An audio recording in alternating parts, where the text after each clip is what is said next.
Arriba.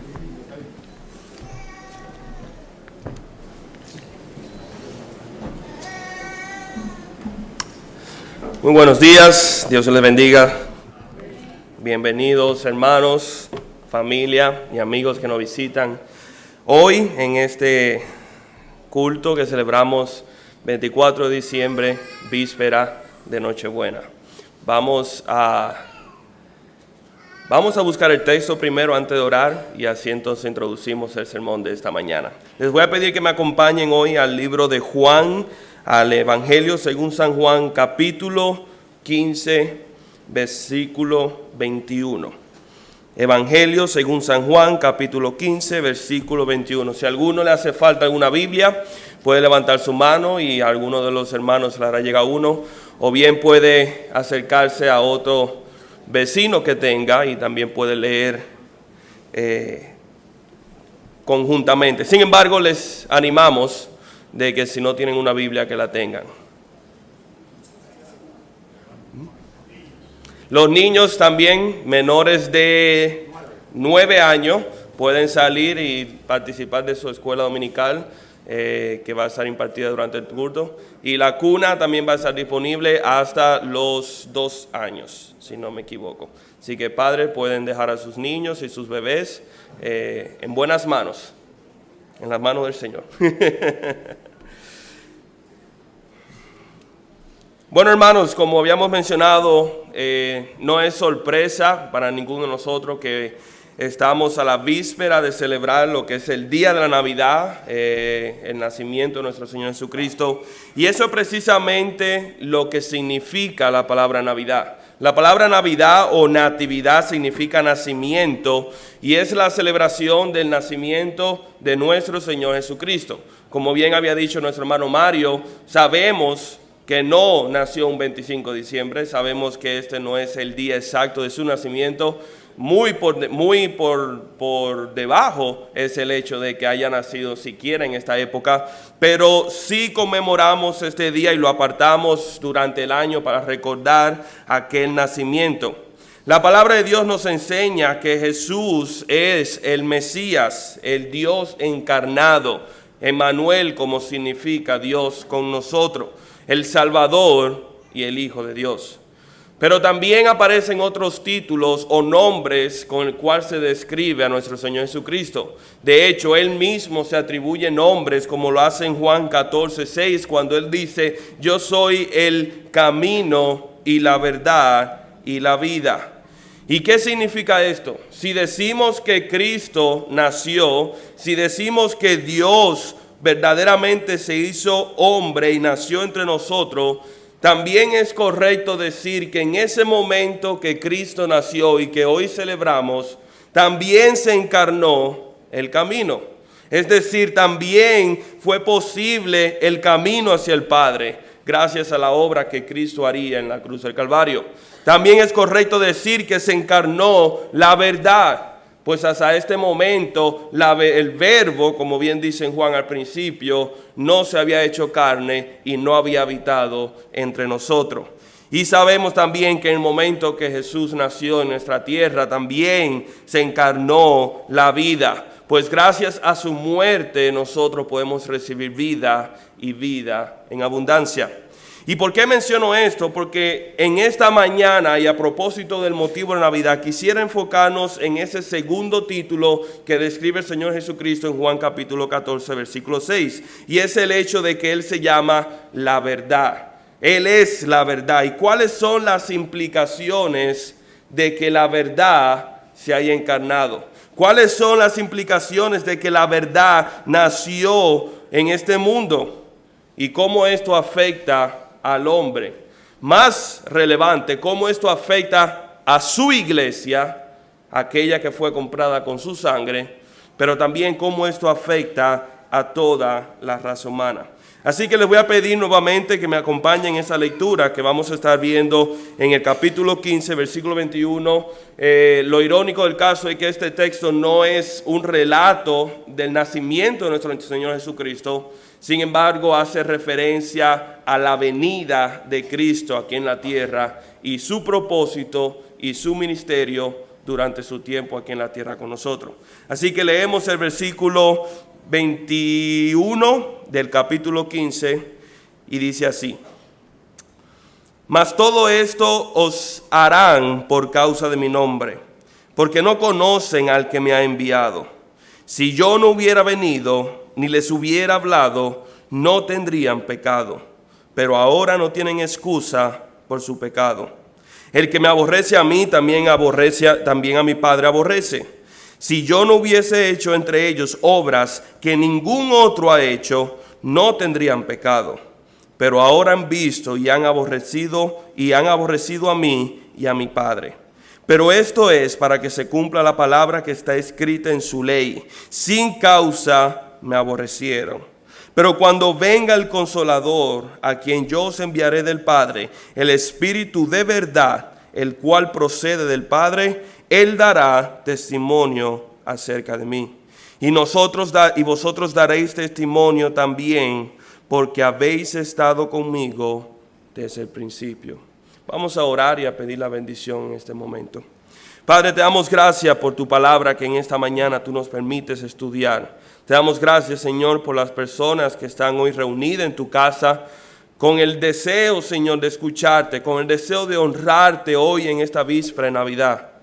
Padre, pedimos que tu Santo Espíritu, por medio de tu palabra, habla a nuestros corazones y nos confronte, Señor, nos redarguya y nos traiga convicción a nuestra vida.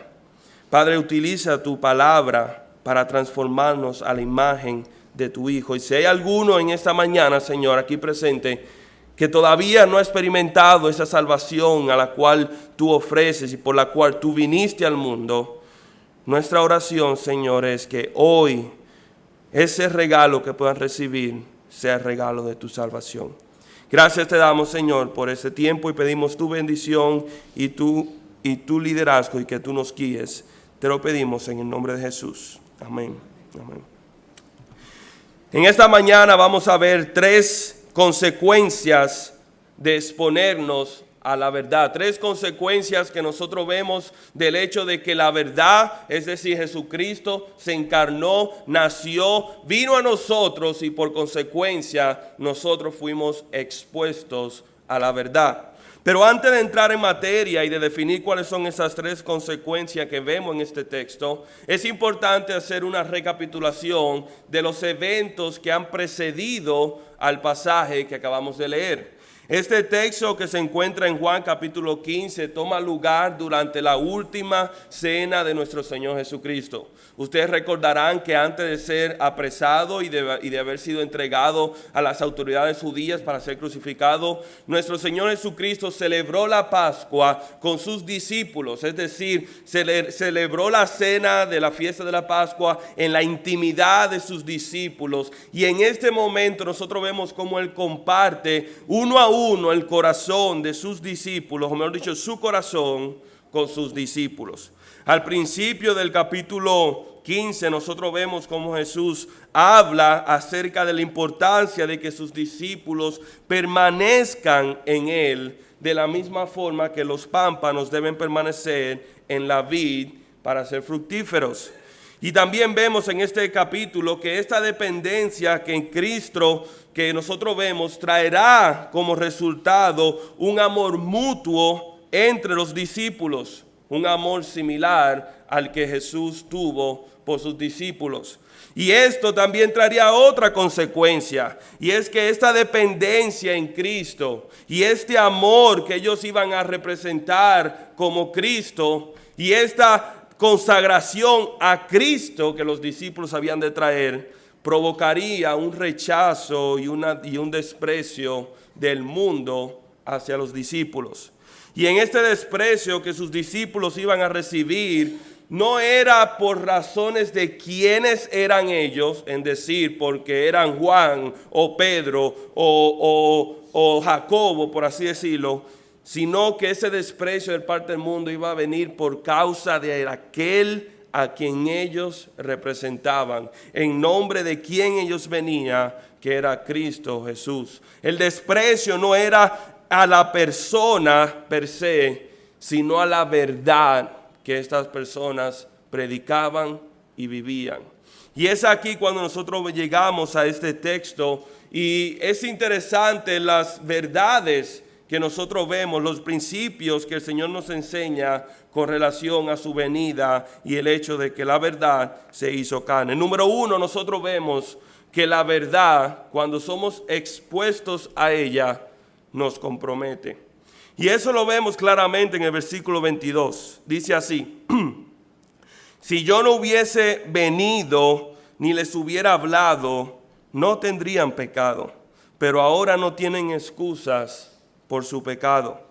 Jesús explica que de haber no venido al mundo, si su venida hubiera de alguna forma sido evitada, pues entonces el mundo estaría sin pecado. Ahora, esto no significa que antes de la venida del mundo no existía el pecado, pues esto contradice las Sagradas Escrituras. Pasajes como Romanos 3:23 que nos enseña que toda la raza humana es pecadora. O pasajes como Marcos 7:21 que nos enseñan que el pecado nace en el corazón del hombre, que el corazón del hombre es la cuna de toda maldad.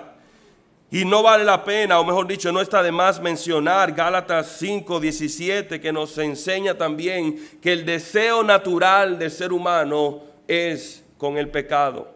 Así que en otras palabras, cuando vemos en este versículo que Jesús dice, si yo no hubiera venido, no habría pecado, no está haciendo referencia a que el pecado vino por causa de su venida, sino que el pecado fue evidenciado por su venida. Es decir, el pecado que ya existía y que ya moraba simplemente salió a la luz. Así como la luz nunca había resplandecido y como el mundo vivía en tinieblas, no conocía lo que era la luz, pero cuando resplandeció la luz se dieron cuenta de que habían vivido toda su vida en las tinieblas. Así como el que nunca ha visto el bien no sabe lo que es el mal. Si no tienes un punto de referencia moral, no sabes que tus acciones son malas, al menos que tú veas tus acciones comparadas con aquellas que son buenas. Y vemos aquí entonces que verdaderamente Jesucristo vino y reveló el pecado de la raza humana. La verdad se hizo carne y nació.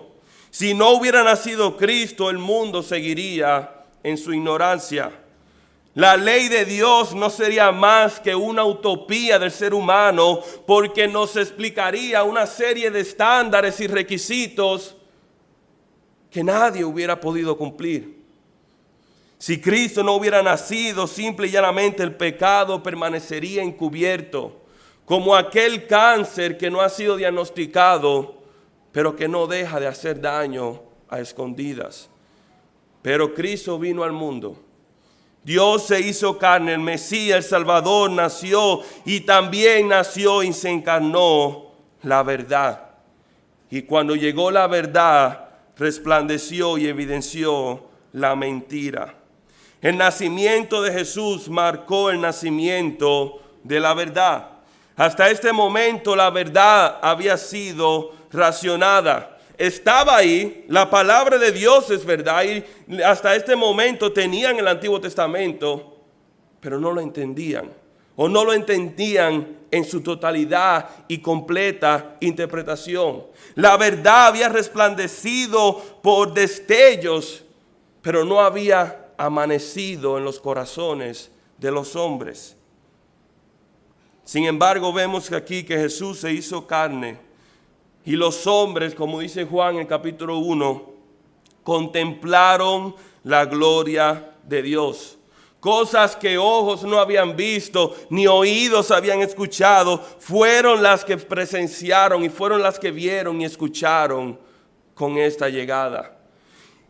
Las escrituras pasaron a ser un cuadro en blanco y negro a un cuadro a color, alta definición, 4K, LD, como le quieran decir, con toda la nitidez que el hombre pueda percibir.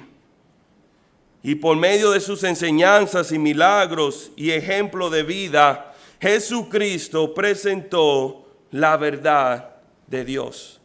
El Hijo del Hombre nació y con él nació la verdad, y la verdad llegó, y con la revelación de la verdad llegó la revelación de la mentira. Pero en vez del hombre abrazar la verdad y renunciar a la mentira, ¿qué hizo? Rechazó la verdad. Rechazó la verdad y permaneció en la mentira. Ejemplo de esto son los mismos grupos religiosos que vemos a través de las epístolas y de los evangelios. Aquellos fariseos y escribas que eran los líderes religiosos de Israel. Cuando fueron expuestos por la verdad de Jesucristo y cuando Jesucristo en cierta forma disecó sus corazones y le enseñó la maldad y el pecado que habitaba en ellos, en vez de abrazar esa verdad y renunciar a su pecado, ellos decidieron permanecer en su ignorancia. Aquellos que pensaban tener la verdad resultaron ser los portadores de la mentira. Aquellos que pensaban haber alcanzado salvación no sabían que estaban lejos de alcanzarla, y no solamente estaban lejos, sino que también evitaban que otros las alcancen. Los que pensaron que eran la luz del pueblo resultaron ser las tinieblas para el pueblo. Y como habíamos mencionado hace un minuto, rechazaron la verdad. En vez de aceptarla, ellos prefirieron permanecer en tinieblas. En vez de venir a la luz y disfrutar del brillo y el resplandor de la luz, prefirieron permanecer en la oscuridad de las tinieblas. La palabra nos dice en Juan capítulo 13 y 19, ¿por qué rechazaron la verdad? Dice así el texto, Juan 3, 19. Y en esto es la condenación, que la luz vino al mundo y los hombres amaron más las tinieblas que la luz, porque sus obras eran malas. Los hombres amaron más las tinieblas, no porque la verdad no fuera convincente, no porque la luz no era eficaz, no, sino que ellos amaron las tinieblas y prefirieron la mentira por encima de la verdad, porque sus obras eran malas. Y abrazaron la mentira en vez de abrazar la verdad. Lo interesante del caso es que haciendo esto ellos cometieron doble pecado. Y eso es lo que hace referencia aquí nuestro Señor Jesucristo cuando dice que no son sin excusa. Porque de haber pecado, vamos a decir, de haber sido orgullosos y haber resplandecido la verdad y saber que estaban equivocados y de regresar a su camino, pudieron haber encontrado salvación. Pero en cambio decidieron permanecer en su pecado. No solamente cometieron el pecado de hipocresía, sino que deliberadamente y voluntariamente se rebelaron en contra de Dios. Sabiendo que eso era pecado, decidieron permanecer en ellos. Y en esto ellos se convierten doblemente pecadores. Fíjense lo que dice un escritor en un comentario acerca de este pasaje. Dice lo siguiente: su venida incitó en ellos la clase de pecado más violento y letal, la cual consiste en rechazar a Dios y rebelarse contra Él y su verdad. Él hablaba del pecado, del rechazo decidido, la elección deliberada y fatal de las tinieblas sobre la luz y de la muerte sobre la vida. Es decir, si acaso pudieron haber apelado a ignorancia en algún momento, no solamente eso quedó fuera del panorama, sino que también quedó evidente que ellos mismos deliberadamente y voluntariamente habían decidido permanecer en la mentira. Habían decidido rebelarse en contra de Dios y no abrazar la verdad encarnada. Aquella verdad que vino a liberar se convirtió en evidencia en su contra. Y por eso el Señor le dice aquí en este versículo, le dice, ustedes no tienen excusas. No tienen excusa. La palabra excusa significa pretexto. No hay un argumento, no hay una prueba, no hay ningún pensamiento, ni comentario, ni idea que tú puedes decir que justifique el hecho de que tú permanezcas en las tinieblas. No hay ninguna excusa que pueda presentar delante del Padre que justifique el hecho de que hayas permanecido en la mentira y no hayas abrazado la verdad. Aquella verdad que fue revelada, al ellos haberla rechazado, simplemente se convirtió en una evidencia en su contra. Juan capítulo 9, versículo 39 nos habla un poco acerca de eso y los voy a leer, no tienen que buscarlo para que podamos compartirlo. Dice así el versículo 39 de Juan capítulo 9. Dijo Jesús: para juicio he venido yo a este mundo, para que los que no ven, vean, y los que ven sean cegados. Entonces algunos de los fariseos que estaban con él al oír esto le dijeron: ¿acaso nosotros somos también ciegos? Jesús le respondió: si fuerais ciegos, no tendríais pecado. Mas ahora, porque decís, vemos, vuestro pecado permanece.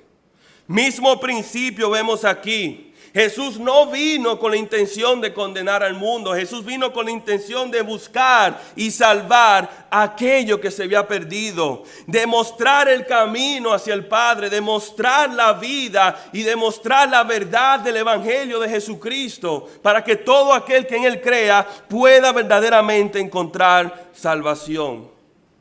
Pero aquellos que le rechazan son sin excusas. Y esa venida y esa verdad que fue revelada será usada como argumento para su condenación, porque ellos rechazaron la salvación que Dios le había ofrecido. En otras palabras, o somos salvos por la verdad o somos condenados por la verdad.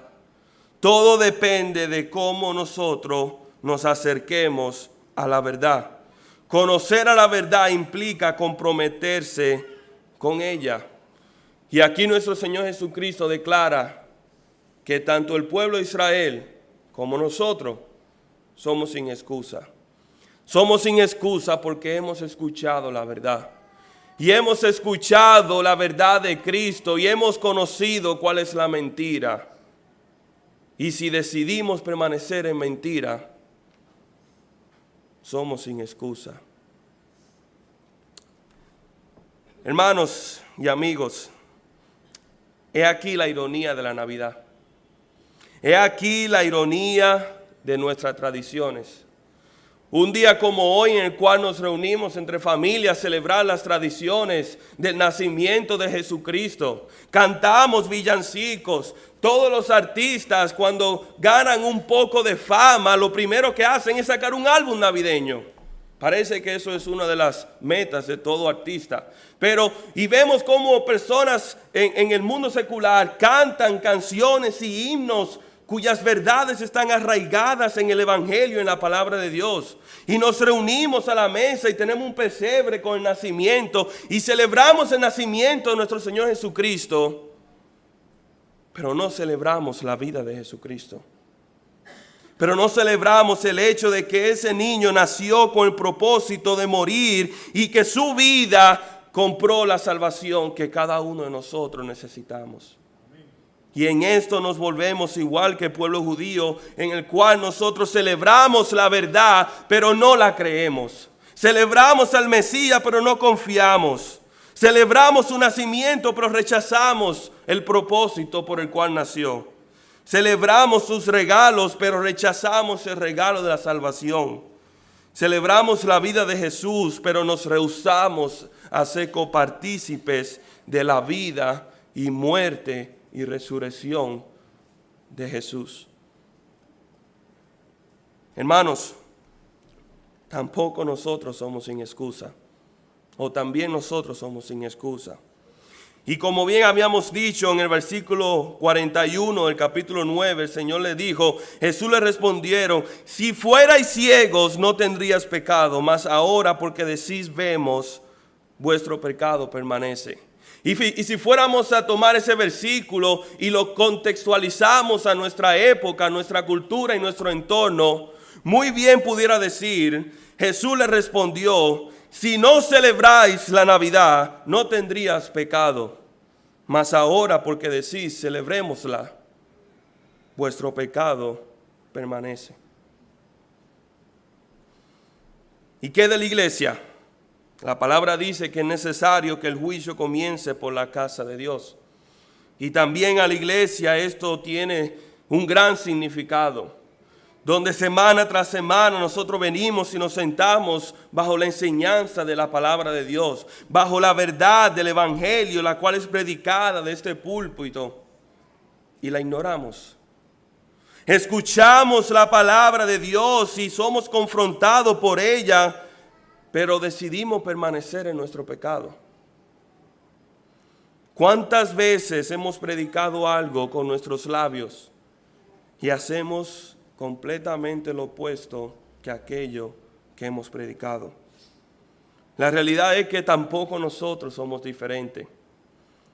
Bien dice el apóstol Santiago cuando dice, y al que sabe hacer lo bueno y no lo hace, le es pecado. Alguno diría, mejor sería que no sepamos. Como quiera estás mal. Pero si sabes, espera, porque la condenación es doble si no lo haces. Matthew Henry dice lo siguiente en un comentario. Mientras más claros y plenos sean los descubrimientos de la gracia y la verdad de Cristo, más grande es nuestro pecado. Si no le amamos, ni creemos en Él. Hermanos, al sentarnos esta semana tras semana, bajo la enseñanza de la palabra de Dios, nos encontramos verdaderamente en un lugar privilegiado. Esto es un lugar privilegiado que podemos reunirnos hoy 24 de diciembre y escuchar el mensaje de la Navidad y el mensaje de la palabra de Dios. Pero también es un lugar peligroso. Es un lugar peligroso porque cada palabra que escuchemos y cada verdad que entendamos, tarde o temprano tendremos que rendir cuentas. Y se nos demandará de todo lo que supimos y no hicimos. Verdaderamente la verdad nació al mundo y nosotros, al ser expuestos a la verdad, también fuimos comprometidos con ella. Pero el segundo punto es el hecho de que la verdad también nos descubre. Y esto lo vemos en los versículos 21 y 23 a 25. Dice el versículo 21, mas todo esto os harán por causa de mi nombre, porque no conocen al que me han enviado. La verdad descubre la realidad de cada persona. ¿Qué significa esto? Significa que la palabra de Dios es el detector de mentiras por excelencia. La palabra de Dios tiene la capacidad de discernir nuestros pensamientos, de pesar nuestros corazones y juzgar nuestras acciones y darnos el correcto diagnóstico de quiénes somos en realidad. Y para sorpresa de muchos, no siempre somos lo que pensamos que somos. Este fue el caso del pueblo de Israel, de la nación judía, aquel que dice aquí la palabra que no conocía a Dios, que no conocía a Dios. Los discípulos serían rechazados por causa de Jesús, pero no porque Jesús era un autónomo, sino porque Jesús representaba al Padre y el pueblo judío no conocía al Padre. Ahora, si esto se dice de cualquier nación gentil, si esto se hubiera dicho de los romanos, o se hubiera dicho de los griegos, o se hubiera dicho de cualquier nación pagana, sería hasta cierta forma entendible. Pero de la nación de Israel, aquella nación cuya había recibido la palabra de Dios en el Antiguo Testamento, aquella nación cuyos ancestros eran Abraham, Isaac y Jacob. Aquellas naciones que eran compatriotas y habían leído y entendido las enseñanzas de Moisés, de hombres como Daniel y José, profetas como Isaías y Elías, y reyes como David. Aquellos a quien Dios había elegido como su pueblo no conocía a Dios. ¡Qué tragedia! ¡Qué tragedia! Cristo descubre la realidad del pueblo judío, y esa es que simple y llanamente no amaban a Dios. ¿Por qué no amaban a Dios? Porque rechazaron a Jesús. Y permítame explicarle esto, y voy a tratar de ser lo más sencillo y claro en este punto. Por cuanto ellos aborrecieron a Jesús, también aborrecieron al Padre. Eso es lo que nos dice el versículo 23. El que me aborrece a mí, también a mi Padre aborrece.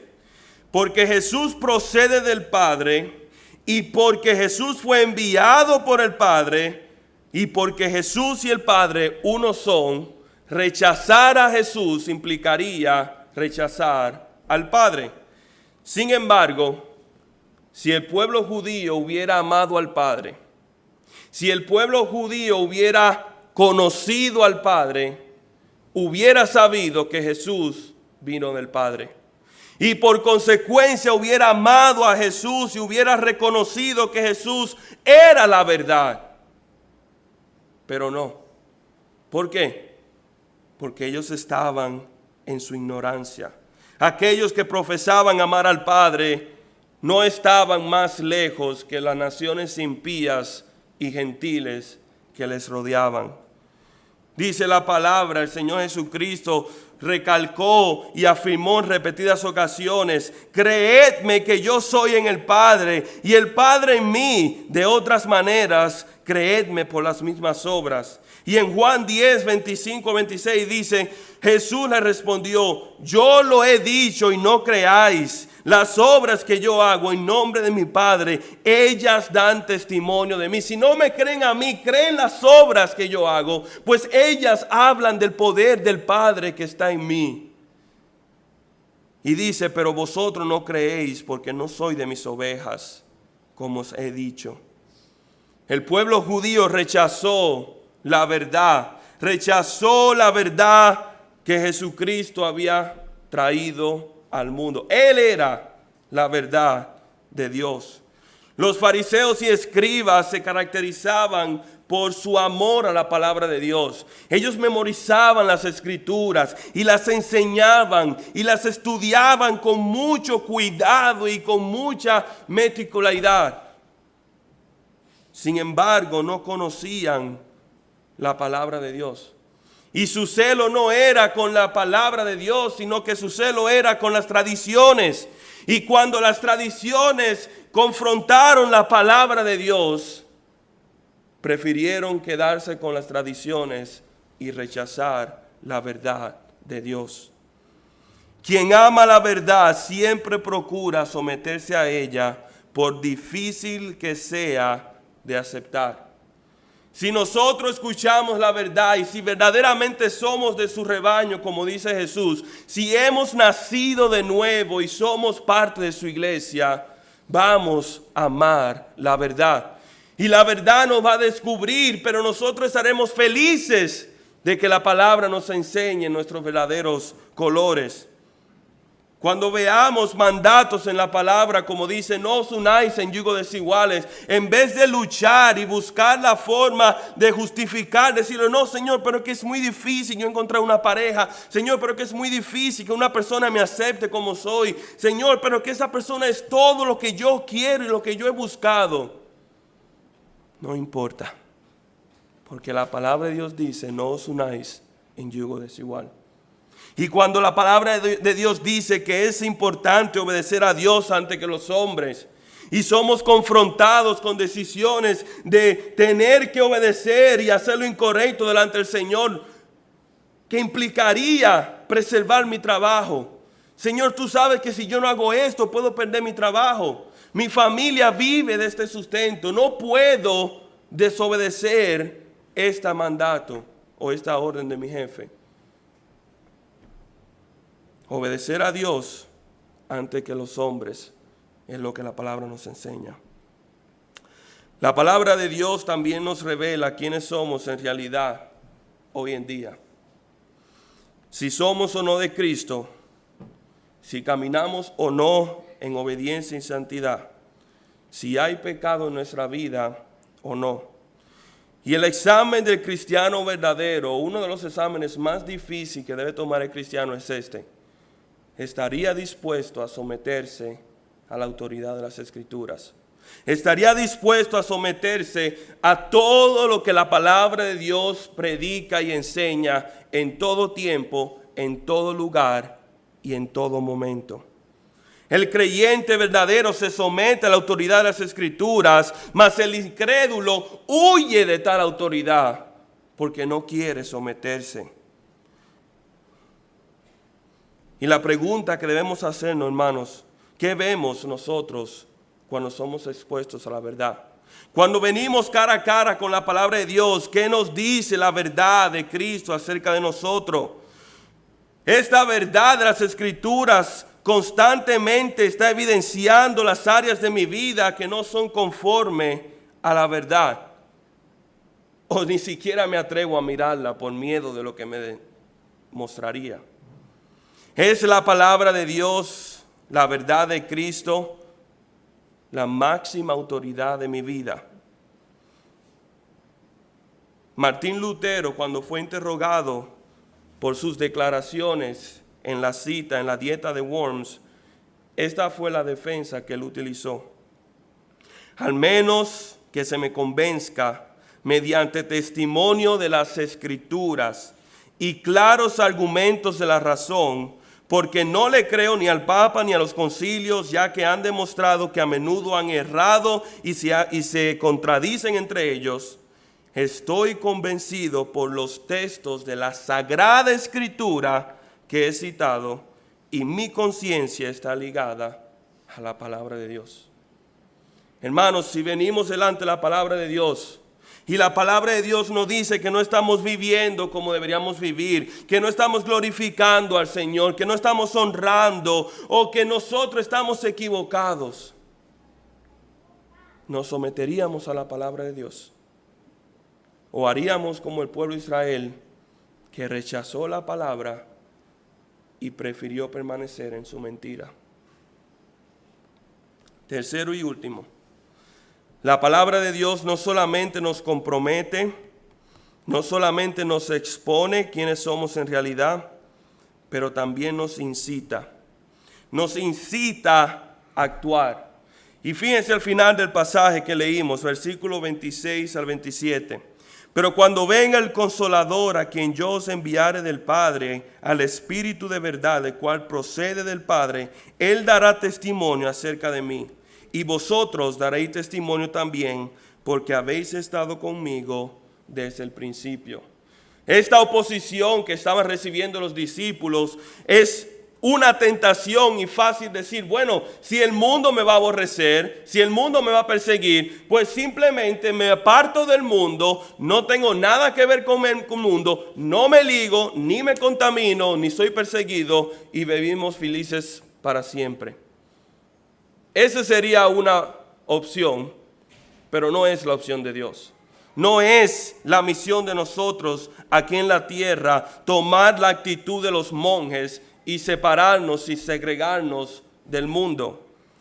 Vemos aquí claramente que el Señor envía 2 testigos para que testifiquen de Él. El primero que vemos aquí es el Espíritu Santo, aquel que testificará del Padre, el Consolador, el Espíritu de verdad, enviado por Cristo y procedente del Padre. Es aquel que trae convicción en nuestro corazón, es aquel que mira la palabra de Dios y dice, esta es verdad, esta es la palabra verdad y yo debo vivir mi vida por ella. Pero vemos que hay un segundo testigo y es la iglesia. Las acciones del Espíritu Santo no están aisladas de la iglesia. Y el testimonio del Espíritu Santo no está separado del testimonio de la iglesia. La iglesia tiene la responsabilidad de testificar de Cristo y presentar la verdad al mundo. La obra del Espíritu Santo va de la mano con la obra de la iglesia. La iglesia testifica, el Espíritu Santo redarguye y confronta, y Cristo salva. Una no puede estar desligada de la otra. Pero la pregunta que debemos hacer no es, ¿por qué la iglesia? ¿Por qué nosotros? ¿Por qué no un ángel? ¿Por qué no uno de los arcángeles que vino y anunció el nacimiento en el cielo? ¿Por qué no uno de los profetas grandes del Señor que hicieron tantos milagros? ¿Por qué la iglesia? Sencillo, lo dice aquí, versículo 27. Porque habéis estado conmigo desde el principio. Porque habéis estado conmigo desde el principio. Porque hemos visto la verdad. Hemos conocido la verdad. Tenemos la verdad de Cristo en nuestras manos y la verdad mora en nosotros.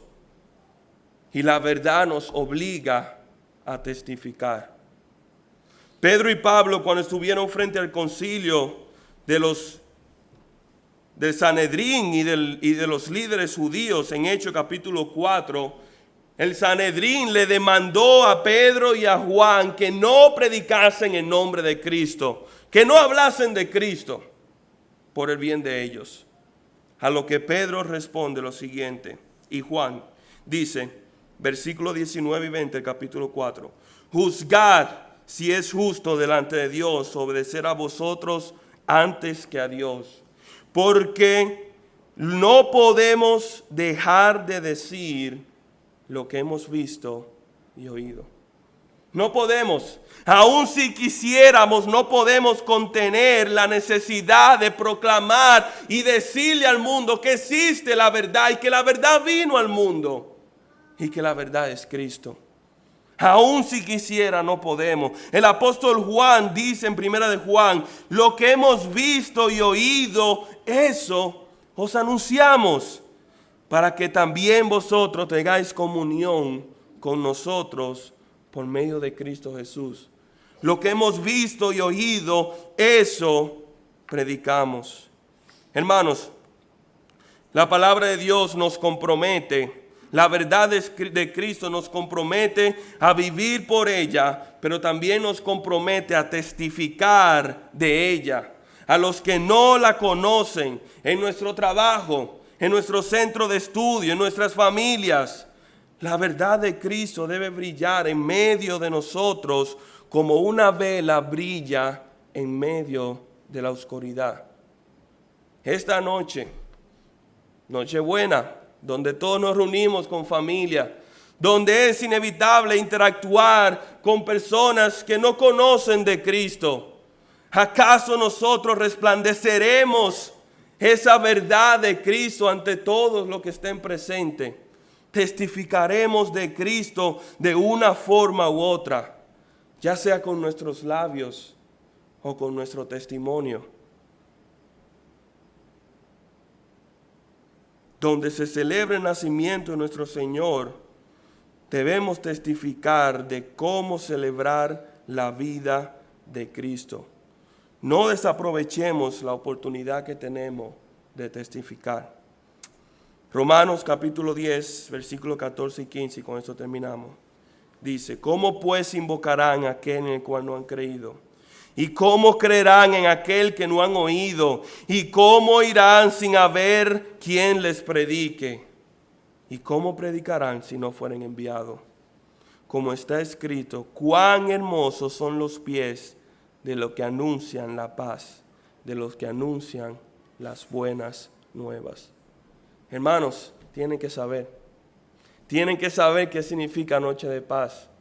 Tienen que saber qué significa la Navidad. Tienen que saber qué significa que Cristo, el Hijo de Dios, el Mesías, vino, nació y murió. Y si aquellos que conocemos la verdad no le decimos, que Dios se apiade de nosotros. Posiblemente tú has escuchado y tú no dices, bueno, yo no me identifico con la iglesia, yo soy simplemente un visitante. Pero hoy has escuchado la verdad. Hoy has escuchado la verdad de la Navidad, la verdad de Jesucristo, y estás confrontado con una de dos opciones. O la aceptas y sales de la tiniebla a la luz y disfrutas del perdón de tu pecado, la salvación de tu alma.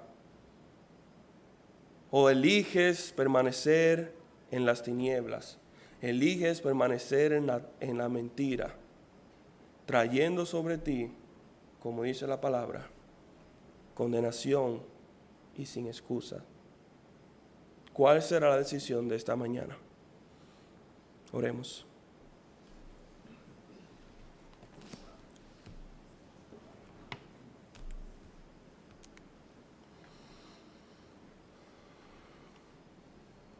Si hay alguno en esta mañana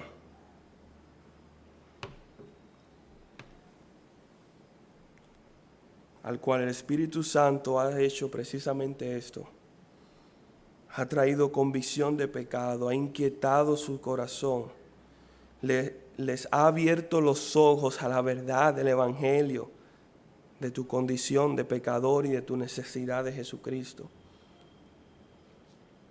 Si tú eres esa persona y hoy tú quieres de una vez y por todas venir a la verdad, creer en ella, pasar de las tinieblas a la luz, en tu corazón simplemente dile: Padre, yo reconozco que soy un pecador, una pecadora. Yo reconozco que te he ofendido, yo reconozco que he vivido mi vida en mentiras. Pero hoy la verdad ha nacido en mi corazón. Hoy la luz del Evangelio ha resplandecido como el sol. Y hoy puedo celebrar no solamente tu nacimiento, sino también tu muerte y resurrección. Padre, gracias por la salvación que tengo en ti. Gracias, Padre, por tu palabra en esta mañana.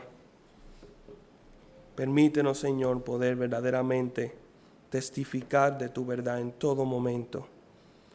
Que podamos, Señor, someternos a tu palabra y a tu verdad independientemente de lo que nos cueste. Y que, Padre, que también podamos abrazarla. Que no la rechacemos, Señor, sino que podamos abrazar la verdad de tu Evangelio y vivir nuestra vida conforme a ella. Padre, que hoy en esta Navidad nuestro propósito principal no sea disfrutar de la comida, no sea disfrutar de la compañía o disfrutar de los regalos, sino predicar y enseñar al mundo y demostrar al mundo que la verdad nació y que la verdad está disponible a todo aquel que clame por ella. Gracias, Padre. Pedimos que nos acompañe y que nos cuides en el nombre de Jesús. Amén.